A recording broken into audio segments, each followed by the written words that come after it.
वंदे मातरम। शिक्षक साथियों, राजस्थान सरकार के आयुक्त जनजातीय क्षेत्रीय विकास विभाग उदयपुर की तरफ से एक महत्वपूर्ण विज्ञप्ति जारी की गई थी। हालांकि विज्ञप्ति जारी किए हुए काफ़ी समय भी हो गया है और इसका ऑनलाइन फॉर्म भरने की आज अंतिम तारीख है, लेकिन बहुत छोटा सा प्रोसेस है और कुछ साथियों का कमेंट था कि उनको लिंक नहीं मिल रहा है या इसके बारे में और डिटेल चाहिए। तो मैं आपको बता दूं कि जनजातीय क्षेत्रीय विकास विभाग द्वारा संचालित जो भी आश्रम है, खेल है या कॉलेज या बहुउद्देश्य छात्रावास है, उनमें रिक्त पदों पर प्रतिनियुक्ति के लिए जो भी इच्छुक विद्यार्थी है उनका पैनल तैयार किया जाएगा। इसके लिए बहुत सी सिंपल सा तरीका है, आपको एक तरह से गूगल फॉर्म भर करके आवेदन करना है और जो भी शिक्षा विभाग में कार्यरत कार्मिक हैं वो 15/1/2024 तक सायं 5 बजे तक ऑनलाइन आवेदन है वो कर सकते हैं। अब इसके लिए रिक्त पद वगैरह ये सारी डिटेल्स आपको विभाग की वेबसाइट है उस पर मिल जाएगी, मैं आपको फिर भी डिटेल में बता दूंगा। और इनके लिए फिर इंटरव्यू होंगे, पहले आप आवेदन करेंगे, उसके बाद में 28/1/2025 से लेकर के 31/1/2025 तक वॉक इन इंटरव्यू आयोजित किए जाएंगे। इंटरव्यू कहाँ कहाँ होंगे वो भी आपको बता दूंगा और उसके लिए क्या क्या पात्रता रहेगी, कौन कौन है, तो वो सारा इसमें आपको बताऊंगा। तो ये जो पहले आदेश है इसमें जिलेवार छात्रावासों में वॉक इन इंटरव्यू के लिए पदों का विवरण है। जैसे प्रत्येक जिले में, जैसे 12 जिले की बात करें तो राजकीय जनजाति बालक सहरिया आश्रम छात्रावास किशनगंज है, वहाँ अधीक्षक का एक पद है। और जितने भी ये जैसे 12 जिले के कम से कम यहाँ से आप देखेंगे तो 32 जो आश्रम या विद्यालय है जहाँ अधिकांश में या तो अधीक्षक या अधीक्षिका है तो इसका मतलब महिला कर्मचारी यहाँ भाग ले सकती है। एक एक पोस्ट सब जगह है, कोच की एक पोस्ट है, इसी तरीके से बांसवाड़ा है वगैरह है। ये सारी डिटेल्स आपको वेबसाइट पे मिल जाएगी, मैं बता दूंगा आपको। ये सारी डिस्ट्रिक्ट वाइज आपको यहाँ से देख लें और ये लगभग जैसे ये उदयपुर में है और इस तरीके से 209 और इसके आगे और भी है। तो ये पूरी लिस्ट आपको तेजस्वी साइट पर मिल जाएगी। यहाँ से और भी डिटेल्स जो है वो यहाँ देखेंगे तो 300 से जो ज़्यादा यानी 381 है, उसके बाद में और भी है। तो मैं पूरी आपको एक बार लिस्ट बता देता हूँ। यहाँ से जैसे आप देखेंगे तो 437 पाली तक है, उसमें अधीक्षिका, अधीक्षक या कोच के जो भी पद है उनके लिए आवेदन आमंत्रित किए गए, यानी आपको फॉर्म भरना है। अब इसके बाद में एक और इम्पोर्टेंट बात की जिलेवाइज आवासीय विद्यालयों में छात्रावासों में वॉक इन इंटरव्यू के लिए ये जो आवासीय विद्यालय के छात्रावास है डिस्ट्रिक्ट वाइज है, इनमें भी अधीक्षक या अधीक्षिका के जो भी एक एक पद है वो भी रिक्त है, उनके लिए भी ये 15 पोस्टें हैं। इसके अलावा इसके लिए क्या क्या शर्तें होंगी मैं आपको पहले तो वो डिटेल में बता देता हूँ और उसके बाद में आपको प्रोसेस बता दूंगा। तो जो भी अगर आप छात्रावासों में अधीक्षक या कोच के रूप में आवेदन करना चाहते हैं तो समस्त दस्तावेज सहित आवेदन करना होगा और आवेदन पत्र के आधार पर साक्षात्कार लिए बुलाया जाएगा। और कार्मिक जिस जिले में छात्रावास में रिक्त पद या संभावित पद पर पदस्थापन चाहते हैं वह प्रपत्र अ के अनुसार साक्षात्कार हेतु संबंधित जिले या विभाग के सम्मुख जो भी इंटरव्यू का स्थल होगा, साक्षात्कार स्थल है कहाँ का होगा मैं बता दूंगा। विद्यालय और समय, जिस विद्यालय और दिनांक और जिस समय पे है वो आपको वहाँ मूल दस्तावेज लेकर के उपस्थित होना पड़ेगा और इसमें किसी प्रकार का भत्ता देनी होगा। दूसरा, जो भी चयनित कार्मिक है उनको पदस्थापित होने पर वित्त विभाग के नियमानुसार विशेष भत्ता है वो दिया जाएगा, यानी सामान्य सैलरी के अलावा कुछ विशेष भत्ता दिया जाएगा। और वार्डन के पद पे अब कौन कौन आवेदन कर सकता है ये जरूर ध्यान रखें कि वार्डन के पद पे सामान्यतः द्वितीय श्रेणी अध्यापक को प्राथमिकता दी जाएगी, लेकिन अगर द्वितीय श्रेणी अध्यापक उपलब्ध नहीं होते हैं तो तृतीय श्रेणी अध्यापक भी आवेदन कर सकते हैं, उनके भी विचार किया जाएगा। और कोच, खास करके बालिका छात्रावास का पद है वो तृतीय श्रेणी अध्यापिका को ही पदस्थापित किया जाएगा। इसके अलावा शिक्षा विभाग में पदस्थापन अवधि राज्य सरकार द्वारा निर्धारित नीतियों और नियमों के अनुसार ही होगी और प्रारंभिक तौर पर पदस्थापन है 1 वर्ष के लिए जाएगा और अगर मान लो संतोषजनक सेवा रहती है तो अधिकतम उसको 4 साल तक बढ़ाया जा सकता है। और इसके अलावा उस अवधि को कम या अधिकार बढ़ाने का अधिकार है वो अध्यक्षकर्ता के पास में होगा। इसके अलावा शिक्षा विभाग द्वारा पदस्थापन जारी होने के पश्चात 1 माह की अवधि में पदस्थापन स्थल पर कार्य ग्रहण करना अनिवार्य होगा और अगर मान लो किसी की सेवा है वो संतोषप्रद नहीं होती है या अन्य कारण से कोई दोषी पाए जाते हैं तो उनकी प्रतिनियुक्ति है वो समाप्त की जा सकती है। इसके अलावा छात्रावासों में नियमित कार्मिकों को छात्रावास में निवास करना अनिवार्य होगा, यानी जो भी कार्मिक चयनित होते हैं छात्रावासों में, जो भी चयनित कार्मिक होते हैं उनको हॉस्टल में ही रहना पड़ेगा, अन्यथा उनको विशेष भत्ता दे नहीं होगा और मूल विभाग हेतु कार्य मुक्त कर दिया जाएगा। अब जो आवेदन करना है उसको क्या प्रोसेस है, तो प्रतिनियुक्ति हेतु इच्छुक कार्मिकों को निर्धारित प्रारूप में ऑनलाइन आवेदन है वो विभाग की वेबसाइट www.tad.rajasthan.gov.in पर दिनांक 15/1/2025 तक शाम 5 बजे तक करना है। इसके बाद में नहीं होगा और ऑफलाइन आवेदन स्वीकार नहीं किए जाएंगे। इसके अलावा आवेदन के साथ में 3 वर्ष का परीक्षा परिणाम का प्रमाण पत्र भी आप संबंधित संस्था से प्रमाणित करवा करके संलग्न करें। और प्रतिनियुक्ति पदों में कमी या वृद्धि या जो भी है वो आयुक्त महोदय है वो उनके हाथ में होगा। एक और इम्पोर्टेंट बात कि परीक्षा काल में चल रहे आवेदक है वो आवेदन नहीं कर पाएंगे, तो आप प्रोफेशनल नहीं होने चाहिए, आपकी 2 साल की सेवा पूरी होनी चाहिए। और जिन कार्मिकों के विरुद्ध में राजस्थान सेवा नियम के अंतर्गत कोई अनुशासनात्मक कार्रवाई है विचाराधीन हो तो उनका भी आवेदन स्वीकार नहीं किया जाएगा। इसलिए आपको सक्षम अधिकारी का प्रमाण पत्र भी संलग्न करना पड़ेगा और निर्धारित तिथि तक ही आप आवेदन कर पाएंगे। और शिक्षा विभाग से अनापत्ति प्रमाण पत्र जारी करने और माध्यमिक या प्रारंभिक शिक्षा विभाग से प्रतिनियुक्ति जारी होने के बाद ही रिक्त या संभावित पदों पर प्रतिस्थापन किया जा सकेगा। वो अगर आपका चयन होता है तो आपको एनओसी वगैरह लेनी पड़ेगी। और इसके अलावा विशिष्ट योग्यताधारी अभ्यर्थी के चयन का अधिकार जो भी है आयुक्त क्षेत्रीय जनजाति क्षेत्रीय विकास विभाग उदयपुर में समाहित है। और 5 वर्ष से अधिक प्रतिनियुक्ति पर चलने वाले जो भी कार्मिक है वो वॉक इन इंटरव्यू के लिए पात्र नहीं होंगे, चाहे उन्होंने अलग अलग जिलों में सेवा दी हो, लेकिन पहले से ही अगर प्रतिनियुक्ति भी है तो वो आवेदन नहीं कर पाएंगे। और इम्पोर्टेंट बात है कि राजकीय जनजाति बालिका छात्रावासों में महिला अभ्यर्थी वार्डन या कोच के लिए पात्र माना जाएगा। तो महिला या बालिका छात्रावास है उसमें महिला ही है और महिला अभ्यर्थी उपलब्ध नहीं होने पर पद रिक्त माना जाएगा। और जिला स्तरीय कमेटी के द्वारा वॉक इन इंटरव्यू होंगे, तो जो भी इंटरव्यू वगैरह होंगे कहाँ होंगे वो भी आपको बता दूंगा। और उसके बाद में एक पैनल तैयार किया जाएगा और पैनल में मेरिट के आधार पर या जो भी उनका क्राइटेरिया होगा उसके आधार पर सिलेक्शन किया जाएगा। और साक्षात्कार में पात्र आवेदनकर्ता को ही बुलाया जाएगा। आवेदन करने मात्र से ही आप साक्षात्कार या चयन के पात्र नहीं होंगे। तो ये हो गया डिटेल में।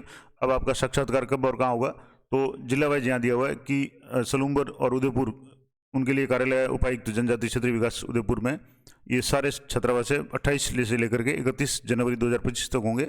इसमें टाइम है 11 बजे है। उसके बाद में प्रतापगढ़ चित्तौड़गढ़ वालों के लिए प्रतापगढ़ कार्यालय में होगा 11 बजे, डूंगरपुर के लिए डूंगरपुर में, बांसवाड़ा के लिए बांसवाड़ा में, जयपुर संभाग के लिए जिला परिषद कार्यालय जयपुर में होंगे, ये भी 11 बजे होंगे। सभी 28 से 31 के बीच में होगी। उसके अलावा अजमेर संभाग का अजमेर में, भरतपुर संभाग का भरतपुर में, कोटा का कोटा में, जोधपुर संभाग में पाली को छोड़ करके ये जोधपुर में होगा। और इसके अलावा पाली और सिरोही और राजसमंद इन 3 जिलों के लिए उपायुक्त कार्यालय अबू रोड सिरोही में होगा। ये भी टाइम 11 बजे का रहेगा। बीकानेर संभाग का जिला परिषद कार्यालय बीकानेर में होगा। तो ये तो पूरी डिटेल थी। अब आप इसको अप्लाई करने के लिए क्या करेंगे, तो इसकी जो मेन वेबसाइट है इस वेबसाइट पे आप जाएंगे तो यहाँ आपको कहीं भी जहाँ भी ये मीडिया गैलरी है, दस्तावेज है, आदेश वगैरह तो सारे मिल जाएंगे, लेकिन यहाँ कहीं भी अप्लाई का ऑप्शन नहीं मिलेगा। तो यहाँ इस तरीके से आप जो साइट है उस साइट पर नीचे यहाँ देखेंगे तो एक रेड कलर में पट्टी चल रही है, walk in interview for various deputations, ये best post in TAD hostels, इस पर आपको क्लिक करना है। तो यहाँ जैसे आप क्लिक करेंगे तो आपके सामने जो वेबसाइट खुलेगी इसमें सारी डिटेल्स आ जाएगी इस तरीके से। यहाँ से आप विज्ञप्ति डाउनलोड कर सकते हैं। यहाँ से जिलावार छात्रावासों में इंटरव्यू पदों का विवरण यहाँ से डाउनलोड कर सकते हैं। मैंने आपको एक बार शॉर्ट में बता दिया, आप यहाँ से PDF डाउनलोड करके देख सकते हैं। जिलेवार आवासीय विद्यालयों के छात्रावासों में वॉक इन इंटरव्यू तो पदों का विवरण यहाँ से आप देख सकते हैं। चयन की शर्तें यहाँ से देख सकते हैं। आवेदन का प्रारूप यहाँ से अगर मान लो देखना चाहें तो यहाँ से, और साक्षात्कार की दिनांक है और यहाँ से अप्लाई के लिए ऑप्शन है। अब मान लो आवेदन का प्रारूप यहाँ से आप देखना चाहें तो प्रारूप कैसा होगा वो भी आपको बता देता हूँ। यहाँ से जैसे जो आवेदन का प्रारूप है वो आप यहाँ देखेंगे तो ये इस तरीके से PDF खुल जाएगी जिसमें आपको क्या क्या डॉक्यूमेंट चाहिए। यहाँ से आप जो आवेदनकर्ता का फोटो है, नाम, और इसके अलावा आवासीय विद्यालय में शैक्षणिक योग्यता ये, और आवेदनकर्ता का नाम, पिता का नाम, जन्म तिथि, राजकीय विद्यालय में प्रतिनियुक्ति, प्रथम नियुक्ति कब है, कौन से पद पे है, वर्तमान में पद कौन सा है, कार्यालय अध्यक्ष का नाम क्या है, ये सारी ऑनलाइन आपको उस गूगल शीट में पढ़ना है, लेकिन ये डिटेल्स आप तैयार रखें। इसके अलावा email ID है, मोबाइल नंबर है, व्हाट्सएप का, शिक्षण का अनुभव कितना अनुभव है, इसके अलावा विगत 3 वर्षों का परिणाम आपको 21-22, 20-21, 21-22 और 22-23 का आपको पढ़ना है। पैतृक विभाग आपका कौन सा है, अन्य कोई विशेष योग्यता है तो वो है, कोई लंबित जांच नहीं होने का प्रमाण पत्र भी आपको संलग्न करना है, और किसी कार्य पे अनुभव का है तो आपको यहाँ मेंशन करना है, और अपने साइन वगैरह है, ये इस तरीके से ये पूरा फॉर्मेट होगा। अब मान लो ये तो हो गया। अब आपको अप्लाई करना है तो अप्लाई के लिए यहाँ click here to apply online, इस पर आपको जा करके क्लिक करना है। यहाँ जैसे आप क्लिक करेंगे तो आपके सामने एक तरह से गूगल पेज खुल जाएगा जिसमें आपको जो भी डिटेल्स अभी मैंने बताई थी वो सारी भरनी पड़ेगी। सबसे पहले आपको अपना ईमेल है तो आपका जो भी ईमेल है वो आप यहाँ से जैसे भर लें, मैंने ये सिर्फ आपको डेमो बता रहा हूँ। अब यहाँ से आप अपना नाम भर लें तो मैं यहाँ से अपना जो भी नाम है वो आपको भर करके बता रहा हूँ। यहाँ से आप जेंडर भर लें, जैसे मैंने भर लिया मेल, उसके बाद में फादर का नाम है, तो मैं सिर्फ आपको ये समझाने के लिए बता रहा हूँ। यहाँ से आप जो भी आप भरना चाहें भरें। यहाँ आपको डेट ऑफ बर्थ अपनी सेलेक्ट कर लेनी है, और डेट ऑफ बर्थ जैसे मान लो यहाँ कैलेंडर से आप सेलेक्ट करेंगे, अगर नहीं होती है तो आप यहाँ सीधे यहाँ से कैलेंडर से भी हो जाएगी। तो आप यहाँ से डेट है, ईयर है, वो जो भी है वो आप यहाँ से सेलेक्ट कर लें। अब मान लो यहाँ से जैसे इसको मैं बैक जा करके आपको यहाँ से ईयर सेलेक्ट कर लेना है, और यहाँ से जैसे जो भी आपका ईयर वगैरह डेट ऑफ बर्थ है वो आप सेलेक्ट कर लें। अब यहाँ से जैसे मैंने ये सेलेक्ट कर लिया, इसके बाद में कोई भी आपकी डेट है वो सेलेक्ट कर ली, ये जैसे डेट कर ली। आप अपना जो भी आवेदक का जिला है, मान लो यहाँ से आप जो भी जिला है भरना चाहें वो यहाँ से जैसे जिला भर दें, ये जैसे मैंने 12 भर दिया। अब आवेदक का पता है तो आपको यहाँ जो भी पता है आपका वो यहाँ एंटर करना है। यहाँ से मैं सिर्फ आपको डेमो बता रहा हूँ। यहाँ आपको मोबाइल नंबर अपने एंटर करने, तो यहाँ मोबाइल नंबर भी आपको जो भी है वो एंटर करके आपको आगे इसको करना है। उसके बाद में शैक्षणिक योग्यता में तो आपको आवेदक की शैक्षणिक योग्यता है, आप जैसे मान लो बीएससी है तो बीएससी कर लें, या जो भी आपकी योग्यता है वो आप यहाँ लिख दें, और उसके बाद में आपको नेक्स्ट पे क्लिक करना है। इस तरीके से 1 से लेकर के 8 पेज है, तो मैं नेक्स्ट पे क्लिक कर रहा हूँ। अब नेक्स्ट पे जैसे आप क्लिक करेंगे तो आपको जो भी यहाँ रेड स्टार में दिए हुए ये सारे आपको भरने पड़ेंगे। जैसे पैतृक विभाग है तो आपका जैसे सेकेंडरी एजुकेशन है, एलिमेंट्री एजुकेशन है, या संस्कृत डिपार्टमेंट है। अब मान लो मैं सेकेंडरी एजुकेशन जैसे भर रहा हूँ, उसके बाद में प्रथम नियुक्ति आपकी सेवा की कब है, तो वो नियुक्ति आपको यहाँ से भरनी है। अब जैसे आप मान लो 24 की जगह आप यहाँ से जो भी आपकी सेवानिवृत्त तारीख है, आप यहाँ से कोई भी तारीख, जिस तारीख से आप सेवा में आए वो यहाँ से भर दें। अब यहाँ से मैंने जैसे तारीख भर दी। वर्तमान पोस्ट पद कौन सा है, तो आप यहाँ से अपना पद है वो सिलेक्ट कर लें। यहाँ से इस तरीके से जो भी आपका पद है वो आपको यहाँ अब सेलेक्ट करना है। यहाँ से जैसे मैंने टीचर कर लिया, ये आपको टाइप करना पड़ेगा। इसके अलावा वर्तमान पद स्थापन, यहाँ आपका कहाँ जो भी पोस्टिंग है तो वो आप यहाँ से अपनी पोस्टिंग लिख दें, और उसके बाद में यहाँ से कार्यालय अध्यक्ष का नाम मान लो आप जो भी लिखना चाहें वो अपने पीओ या कार्यालय अध्यक्ष उनका नाम लिख दें। वर्तमान धारी पद पर कार्यकरण की तिथि आपको यहाँ से सिलेक्ट करनी है। स्थायीकरण की तारीख सेलेक्ट करनी है। एम्प्लॉय आईडी आपको जो SIPF आईडी है वो आपको यहाँ से सिलेक्ट करनी है। इंटर करनी है, जैसे RJ वाली जो भी आपकी आईडी है वो आपको यहाँ इंटर करनी है। और उसके बाद में टीचिंग अनुभव कितने साल का है, तो मान लो जैसे आपके 5 साल का अनुभव है तो 5 साल कर दें, 10 का तो 10 कर लें। यहाँ से आपको डेट सेलेक्ट करनी है। जो भी डेट आप यहाँ से स्थायीकरण की तारीख है वो आप यहाँ से देख लें। स्थायीकरण की तारीख है, आप स्थायी कर्मचारी होने चाहिए, तो जो भी तारीख है वो आप यहाँ से स्थायीकरण की तारीख देख लें। यहाँ से आपको वर्तमान धारित पद पे आपने कब कार्यकरण किया है तो वो भी आप यहाँ से सिलेक्ट कर सकते हैं। मैं सिर्फ आपको ये डेमो के लिए बता रहा हूँ कि आपने किस पद पे कब कार्यकरण किया है। तो जो भी है आप यहाँ से ये सिलेक्ट कर लें। उसके बाद में आपको नेक्स्ट पे क्लिक करना है, और यहाँ से इस तरीके से आपके 8 पेज आएंगे। उसके बाद में आपको यहाँ से जो भी है गत परीक्षा परिणाम है, कक्षा 5 जैसे 5वीं 8वीं जो भी आप पढ़ाते हैं उनका परिणाम आपको यहाँ लिखना है। 2022 में कैसा रहा, 21-22 में, 22-23 में कितना रहा, 23-24 में कितना रहा। उसके बाद में दूसरी क्लास जो भी क्लास आप पढ़ाते हैं उनका सबको लिख करके इस तरीके से परीक्षा परिणाम है वो भरना है। उसके बाद में नेक्स्ट पे जा करके ये सारे भरेंगे तभी आपके ये आगे है वो काम आएगा। और इस तरीके से आपको जो भी आपका परिणाम है वो आप यहाँ से भरते हुए आपको आगे बढ़ना है। यहाँ से जैसे जो भी परिणाम है मैं एक बार आपको बता देता हूँ। यहाँ से जैसे मान लो 90% है, 95% है, आप जो क्लासें पढ़ाते हैं वो आप यहाँ से लिख दें। अब यहाँ से जैसे भी आपका जो भी नंबर है या आपके रिजल्ट रहा है, आप यहाँ से जैसे 8वीं क्लास पढ़ा तो 8वीं का लिख दें, और आपका परीक्षा परिणाम जैसे 100% है तो 100 कर लें। जो भी कर लें, मैं सिर्फ आपको डेमो के रूप में बता रहा हूँ। इस तरीके से ये सारा पढ़ने के बाद में आपको यहाँ 2022-23 यहाँ भी आपको लिख करके नेक्स्ट पे क्लिक करना है। इस तरीके से आपका ये तीसरा पेज भर लिया।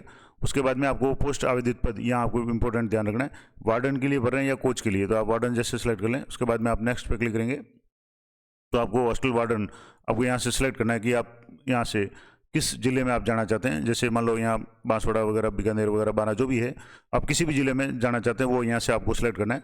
मैं सिर्फ आपको एक डेमो के रूप में बता रहा हूँ। यहाँ से जैसे मैंने कोई भी एक सिलेक्ट कर लिया और यहाँ से आपको नेक्स्ट पे क्लिक करना है। इस तरीके से ये पूरा फॉर्म आपको भरना है। उसके बाद में अतिरिक्त जानकारी आप देना चाहें वो लिखनी है। इसके अलावा आपके क्या विभागीय जाँच कोई है तो आपको नो करना है, क्योंकि विभागीय जाँच होगी तो आप फॉर्म नहीं भर पाएंगे। और यहाँ से अतिरिक्त जानकारी का मतलब अगर आप जैसे कोई भी कंप्यूटर का नॉलेज वगैरह है जो भी है तो वो आप यहाँ से लिख दें। उसके अलावा यहाँ से जनजाति क्षेत्रीय विभाग में किसी पद पर अनुभव है या यस है तो यस, अन्यथा नो करके आपको नेक्स्ट पे क्लिक करना है। और उसके बाद में आपको यहाँ से क्लिक टू सबमिट है, आप अगर सबमिट करना चाहते हैं यहाँ से आप सबमिट कर सकते हैं।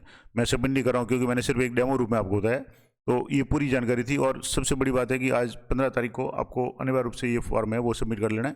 तो ये पूरी जानकारी थी।